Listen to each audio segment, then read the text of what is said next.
supuesto. La economía sigue siendo el meollo del asunto en Venezuela y la política la acompaña, por supuesto, ¿no? ¿Cómo has visto primero el mensaje del presidente Maduro ante la Asamblea Nacional y luego el decreto de emergencia económica? Tú que eres formado, pues tienes especialización en el campo de la economía también. Creo que no estamos viendo la situación, el dramatismo de la situación que está viendo Venezuela. El problema económico en Venezuela es muy grave, demasiado grave, Vladimir. Hay un decreto de emergencia económica.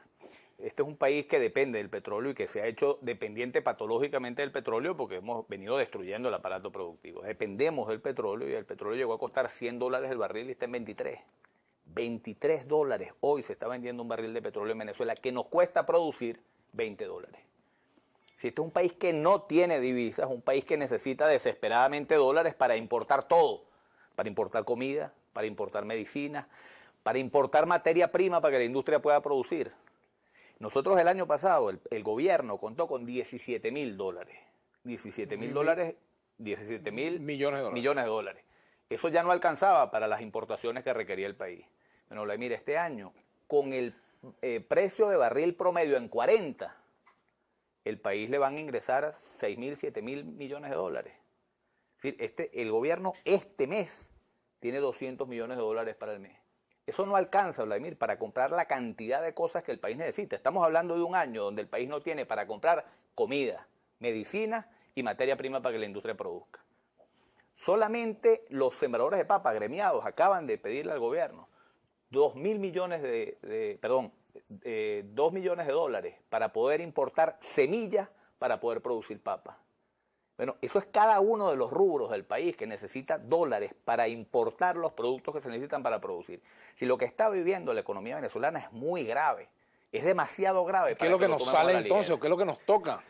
Nos toca hacer un esfuerzo muy mancomunado entre todos. Ese decreto de emergencia que plantea el gobierno y el esquema que se ha planteado desde el inicio en la Asamblea Nacional, primero fue un esquema de confrontación, de choque a muerte. Eso se ha venido atemperando un poco, gracias a Dios, con la última presentación que se hizo en la Asamblea, donde Henry Ramos hizo un discurso muy constructivo, sobre todo por el tono constructivo. Yo creo que aquí tenemos que empujar todo este barco hacia adelante porque se está hundiendo.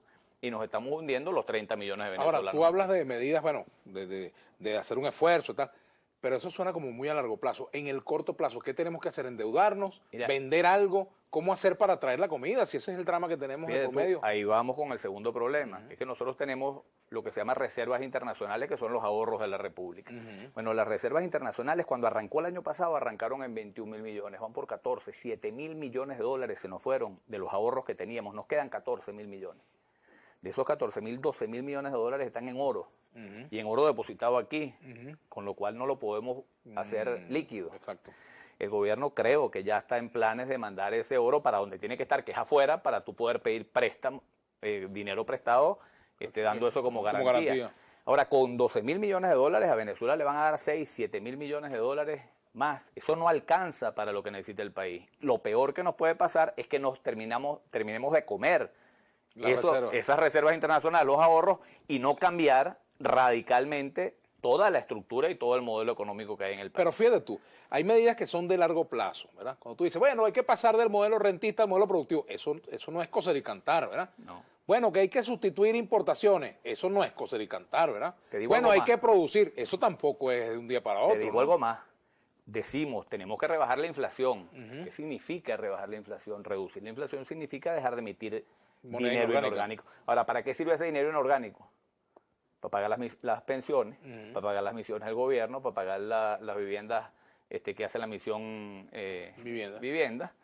Para eso sirven esos bolívares. Para poder frenar la inflación hay que bajar la impresión de dinero, pero eso tiene un costo social importante. El gobierno no lo hace porque el gobierno hoy no tiene la fuerza para rectificar en el modelo. Pero es que mañana la oposición tampoco va a tener la fuerza en un esquema de confrontación para hacerlo. Aquí urge, Vladimir, consensos. Urge crear consenso, crear un ambiente que permita que todos podamos empujar este barco hacia adelante. Porque en el esquema de confrontación nadie puede. Lo que sería... Mira, te pongo un ejemplo, para ponerte un ejemplo concreto. Desde la Asamblea, Julio Borges, por ejemplo, propone los estatiques para los pensionados y jubilados. Y propone esa es una de las propuestas. Vamos a darle más a los pensionados y jubilados, que hay que reconocer, tú y yo tenemos que reconocer que durante estos años efectivamente se mejoró, se amplió eso se lo tiene que reconocer el país completo. No hay, Vladimir, cómo financiar eso. Es decir, la propuesta que están haciendo, al mismo tiempo que proponemos reducir la inflación, proponemos aumentar el gasto público. No, hay que hablarle con sinceridad al país. En este caso sería es parte de la inversión social, no gasto público, ¿no? Claro, pero bueno, es parte de inversión social y no tiene los recursos. Claro, tienes que pagarla, tienes que sacar los bolívares de alguna parte y no los tiene. Okay. Ahora, yo creo, Vladimir, que lo primero que hay que hacer en el país es hablarle con responsabilidad a los venezolanos. Es decir, cuando yo empiezo a ver que el debate se circunscribe a temas que no son los fundamentales, el tema fundamental es cómo hacemos para que este país tenga comida, para que los 30 millones de venezolanos tengamos que comer y tengamos medicina. De 90 millones de comidas diarias. Claro, somos 30 millones de personas que hay que alimentar y no tenemos los recursos para importar las cosas que necesitamos. Y algo más grave, no tenemos dólares para que la industria pueda seguir produciendo lo poco que estamos produciendo, porque si además dejamos de producirlo, pues entonces el requerimiento de dólares va a ser mayor. Pues. Ahora, pero te pregunto, a los efectos de lo que hay que hacer, porque diagnóstico tenemos, ya sabemos cuál es el problema, ¿verdad? Ajá. Un gobierno, si tú estuvieses en el gabinete económico, si tú no fuese director de FedEx, sino ministro de Finanzas, ajá, ¿cuáles son las soluciones que a cortísimo plazo hay que afrontar para que llegue la comida aquí, por ejemplo? Hay varias cosas. La primera es tú necesitas dólares. Es decir, esto es un país, el problema de Venezuela fundamentalmente es que no tiene divisas. Como te dije, el año pasado tuvimos 17.000, este año vamos a tener 6, 7 millones. ¿Qué harías tú? Necesitas divisas. Necesitas divisas para que la industria pueda producir y para que tú puedas importar la comida y las medicinas que la población necesita. Tú tienes que ir al Fondo Monetario Internacional, que es el que te va a prestar más barato. Tú tienes que agarrar el oro que tienes en Venezuela y tienes que depositarlo afuera para que te sirva de garantía y puedas pedir dólares baratos, porque como los tienes garantizados son los dólares más baratos que tienes. Hoy la deuda pública venezolana es muy cara. ¿Por qué es muy cara? Porque como Venezuela hoy tiene un riesgo, un problema de riesgo por su capacidad de pago, la deuda se hace cada vez más cara. Ahora, cuando tú pones oro en garantía, te prestan con unos intereses muy bajos, lo mismo que el Fondo Monetario Internacional. Eso hay que hacerlo. Y hay que decirlo sin complejo. Entonces, el sector político... ¿Y Venezuela tiene cómo pagar la deuda? Tú ves el gobierno que dice el Fondo Monetario es Satanás y si la oposición gana va a ir para el Fondo Monetario Internacional. Y cuando ves a la oposición, desde la oposición dicen, nosotros podemos resolver ese problema sin acudir al Fondo Monetario. ¡Mentira! La única manera que tiene Venezuela de conseguir recursos en dólares, divisas, para poder activar la industria y para que el país no colapse, es acudiendo a los sitios donde te pueden prestar más económico, porque nadie... Sobre todo con las circunstancias que está viviendo el mundo, en este momento nadie le va a prestar a Venezuela. Nosotros refinanciar la deuda externa nos va a costar un mundo, porque es que el mundo entero está viviendo una crisis importante y no hay, es decir, si el mundo estuviera creciendo económicamente y estuviéramos en un proceso de expansión económica mundial, entonces, bueno, es mucho más fácil. Fíjate que eso me recuerda a lo que pasó en Grecia, ¿no? Guardando las distancias. Yo no sé si la situación nuestra puede ser tan grave como lo que vivió Grecia, pero, creo que lo es pero fíjate que Europa tuvo que hacer todo un esfuerzo. Los países europeos tuvieron que, incluso prácticamente le impusieron a Grecia un conjunto de medidas.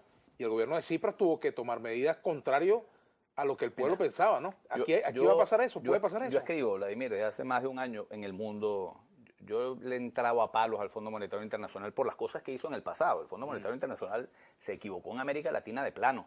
Toda la tesis esta del consenso de Washington y todo ese paquete neoliberal que se impuso aquí en Venezuela Pérez y lo impuso Fujimori en Perú y lo impuso Menem en Argentina, fracasó en todas partes. ¿Por qué? Porque la tesis del Fondo Monetario Internacional en aquella época era, bueno, vamos a poner todo en función de la economía. Entonces ponían a los hombres al servicio de la economía. ¿Y ahora el fondo cambió? Ha cambiado, se ha revisado, ha hecho un proceso de autocrítica muy grande.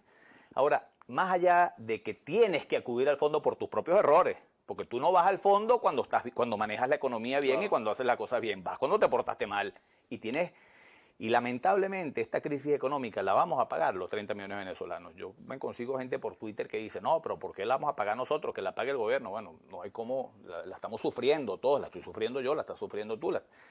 Hoy en Venezuela no hay un solo venezolano al que no se le haya reducido su capacidad su capacidad adquisitiva, porque bueno, a nadie le sube el sueldo a los niveles que sube la inflación. Ahora, el liderazgo político tiene que hablar con claridad, con sinceridad, decirle a la gente, mira, vamos a pasar sacrificios, hay que negociar con el fondo, hay que reactivar la economía, eso requiere rectificación económica. Tú puedes aplicar medidas compensatorias a los sectores de menos recursos perfectamente bien para paliar de alguna manera los efectos que tiene una rectificación económica. Yo no creo para nada que, bueno, vamos a corregir los problemas económicos olvidándonos que son seres humanos los que sufren las consecuencias. Pero hay manera de hacerlo, entre otras. Bueno, esa es una alternativa, ¿no? Lo que pasa es que, perdón, ir al fondo no es que el fondo te va a venir a salvar y te va a imponer una cosa horrible. No somos nosotros los que tenemos que desarrollar una política económica que permita compensar. Y hay maneras de hacerlo. Yo te decía hace un rato, por ejemplo, el aumento de la gasolina del que habló el presidente de la República. Esa es una. Que, por cierto, el aumento de la gasolina resuelve un problema de desequilibrio importante porque además toda esa gasolina subsidiada genera mucho despilfarro de gasolina, sí. pero además contrabando de extracción, genera un montón de problemas. Sí. Yo estoy a favor de que la gasolina se aumente. Ahora, tú puedes aumentar la gasolina significativamente y con el montón de bolívares que va a recibir el gobierno, porque el gobierno al aumentar la gasolina recibe un montón de bolívares.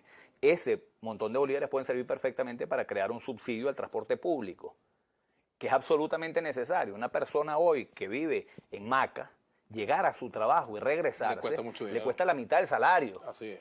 Si tú le subes la gasolina, se acabó. Ese tipo no puede trabajar, no tiene cómo. Entonces tú tienes que compensar, cada medida de ajuste económico tiene que tener una compensación en los sectores más vulnerables. Subsidiar a las personas, no a los productos. Claro, tú tienes maneras de crear las subsidios. Personas que necesiten el subsidio. Y me gustaría hacer un programa con el tema de los subsidios contigo, porque nosotros hemos estudiado mucho el tema en el Centro de Políticas Públicas que yo dirijo, cómo crear subsidios directos a la gente que son mucho más eficientes, porque estos subsidios a la comida, ¿a quién le terminan llegando? Mira, el subsidio a los alimentos.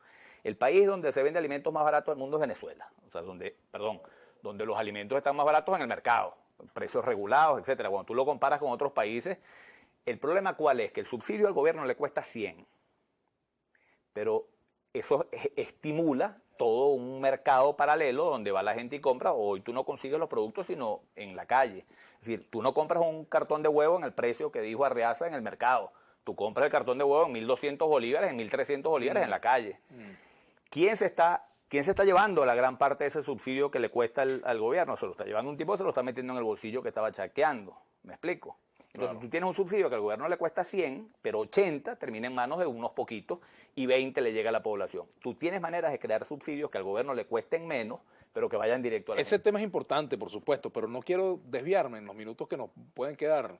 Pero Pablo, en cuanto a cómo hacemos para obtener los recursos, eso es importantísimo, eso es fundamental. O sea, ¿cómo logra Venezuela generar algo de confianza en el mundo? Primero, para que nos presten. Okay. Segundo, para que la gente quiera invertir. O sea, son cosas... Fíjate tú, una de las cosas que tú necesitas es la palabra clave confianza. Esa es la palabra clave. No solamente para que te presten, sino para que venga gente a invertir en el país. Y hoy Venezuela sigue siendo un país atractivo para la inversión, haciendo cosas muy puntuales, además muy específicas, que la economía puede hacer para atraer inversiones. Ahora, nunca vas a atraer inversiones y nunca vas a generar confianza en un esquema de confrontación agónica que hay en el país. Si tú tienes para generar confianza que tener un gobierno con una política clara, con una estrategia económica clara, coherente, que incentive la inversión privada. ¿Qué te dice el nuevo gabinete? ¿Qué te dice el nuevo gabinete económico? El vicepresidente del área económica, el señor Luis Salas, pues no dice cualquier cosa menos confianza. Y todas sus declaraciones van dirigidas a todo el discurso político que no genera confianza. Hay otros ministros que vienen haciendo cosas interesantes. Del Pino, por ejemplo, en PDVSA. En los últimos meses viene comprando deuda venezolana. Es decir, de los dólares que recibe PDVSA, le ha dicho al gobierno, no, yo esto no te lo doy, una parte de estos dólares estoy recomprando deuda, que es un gran negocio para Venezuela, porque está comprando una deuda sobre la cual Venezuela está pagando unos intereses altísimos. Y viene desarrollando una política de austeridad interesante, por lo menos en esa área, que nos permite, por lo menos, aliviar un poquito lo que va a ser la situación económica este año. Creo que Pérez Abad, por ejemplo, ha venido anunciando cosas para flexibilizar todos los trámites para inversión, para importar, para exportar. Es decir, se vienen haciendo cosas muy tímidas, pero el discurso general y la visión económica del gobierno y el decreto de emergencia lo que hacen es profundizar en el mismo esquema que nos ha traído hasta aquí. Ahora, dentro de ese poco de malas noticias que hay en el ámbito económico, ¿hay alguna buena? ¿Cuáles son las buenas noticias? ¿Cuáles son las cosas que nos pueden dar una esperanza de que, en el sentido de que, bueno, estamos muy apretados, estamos mal económicamente, pero hay estas lucecitas para que la cosa no se agrave más, por ejemplo? ¿O vamos indefectiblemente al agravamiento? Mira, vamos indefectiblemente al agravamiento si no hay disposición de rectificar y si no dejamos la peleadera política. Oye, yo entiendo que los políticos tienen vocación de poder, eso es natural, es consustancial al político. Al político y a la política y a la democracia, pero tiene que estar por encima del interés personal y del interés político, el interés colectivo, el interés general. Y la situación que está viviendo Venezuela hoy obliga a que cualquier aspiración política o de poder quede a un lado con miras al objetivo fundamental, que es resolver el problema económico. Es decir, que el gobierno vaya a un esquema de confrontación con la Asamblea, con un pulso ahí para ver quién gana, y que del otro lado se reciba la misma respuesta. Lo que hace es, oye, ponernos a los 30 millones de venezolanos en una situación crítica, hermano. Se acabó, tregua política, una tregua un rato, ¿vale? Y vamos a ponernos de acuerdo en apoyarnos, porque el gobierno no puede rectificar si la oposición está con una escopeta en la mano esperando la rectificación para caerle a plomo. Y eso no va a ocurrir. Entonces nosotros tenemos que decirle al gobierno, usted va a aumentar la gasolina, nosotros vamos a apoyar un aumento de la gasolina con estas condiciones. Usted va a rectificar en esto, vamos a reducir el gasto público, pero no podemos pedir al gobierno reducir el gasto público, entonces le metemos y págale ese tatique a los tipos. ¿Me explico? ¿Dónde recortarías tú el gasto público? Tú que conoces este campo. Bueno, ahí es difícil, ¿no? Porque la tijera... Es complicado, es muy complicado, porque además el 80% del gasto público se va en el pago de empleados. Es decir, el 80% del presupuesto de este país se va en el pago de los maestros, de los policías, de los empleados públicos, etcétera, etcétera. Te pongo ejemplos, es que la situación es complicada. Yo no digo que es fácil. Sidor está quebrada, absolutamente quebrada. Eso hay que ver qué se hace con Sidor. Hay una cantidad gigantesca de venezolanos ahí, de más que ahora los tira para la calle.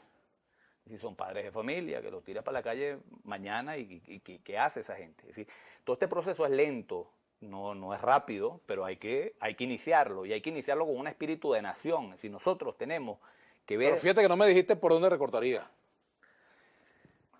Mira, yo creo que puedes recortar por muchos sitios. En primer lugar, las Fuerzas Armadas. Creo que este no es un momento para el gasto militar, para gastos militares. Por ejemplo, te pongo un ejemplo. Creo que una de las cosas que se tiene que acabar, ya el tema de los convenios con el Caribe en materia petrolera, por ejemplo, son muy chiquitos, pero hay que acabarlos. Pues hay que cortarlos definitivamente lo que queda ahí, porque necesitamos además la venta de ese petróleo para pagado concreto, de una, para poder contar con esos dólares. Creo que hay maneras, además de recortar el despilfarro en miles de cosas que se sigue despilfarrando el gobierno.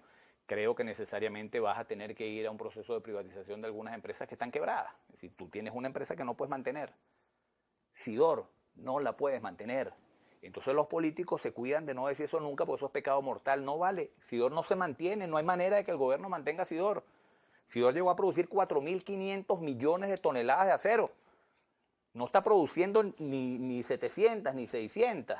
Es más, Sidor necesita invertir hoy un montón de dólares que el gobierno no tiene para adecuar su estructura, para producir lo poquito que está produciendo.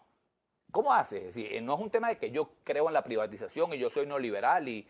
No, es que no tiene cómo el gobierno mantener Sidor. Si no la privatiza, la cierra. Ajá, ok. Todo este marco o este cuadro que tú pintas, pero Pablo, ¿qué derivaciones puede tener en lo político aquí en Venezuela?